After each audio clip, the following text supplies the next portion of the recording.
Dwarf plant আর bonsai এক জিনিস নয়। তো আসলে খুব সহজ করে যদি বলি, এইটা বলতে পুরো একটা দিন লাগে। তারপর সংক্ষেপে বলি, বনসাই পট প্ল্যান্ট, পাত্র গাছ, পাত্রের মধ্যে গাছ রাখা, যেটা আমরা ইজিপশিয়ান সভ্যতায় পেয়েছি, যেটা আমরা চীনা সভ্যতায় পেয়েছি, এবং চীন থেকেই আসলে চীনের শব্দটা ছিল পেনজাই, পেনজাই থেকে বনসাই এসছে। কিন্তু শুধু এই পট প্ল্যান্ট, তার সঙ্গে তো মাটি আছে, তার সাথে জল আছে, তার মানে এটা কিন্তু পৃথিবী স্বর্গ মর্তের একটা সংযোগ স্থল। এবং এইটা ওই যে বললাম, চীনা এবং জাপানি মঙ্করা, সন্ত সাধুরা, তারা এটার চর্চা করতেন মেডিটেশনের অংশ হিসেবে। তারা গুহায় থাকতেন এবং তারা দেখতেন পাহাড়ের ঢালে একটি গাছ হয়তো ঠিকমতো বেড়ে উঠতে পারেনি, সেটাকে নিয়ে এসে পরিচর্যা করতেন নিজের সন্তানের মতো।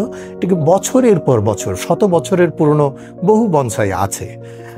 তো সেই জায়গাগুলো থেকে যদি আমরা দেখি যে বনসাইয়ের একটা দার্শনিক দিক আছে, এর একটা আধ্যাত্মিক দিক আছে, এর একটা স্পিরিচুয়াল দিক আছে, যা আপনার মানে কি বলবো, soul connection with a plant, আত্মার সঙ্গে গাছের একটা সম্পর্ক তৈরি করা।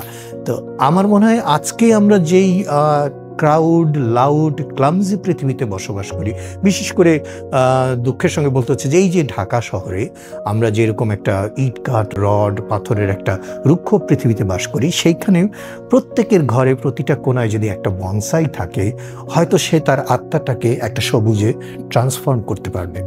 তো সেই ট্রান্সফরমেশনের জায়গাটার জন্য আমি মনে করি আজকের দিনে এসে বনসাই চর্চা করাটা শুধু গার্ডেনিংয়ের অংশ না, এটা শুধু বোটানিক্যাল পার্ট না, it's a philosophical part. Thank you.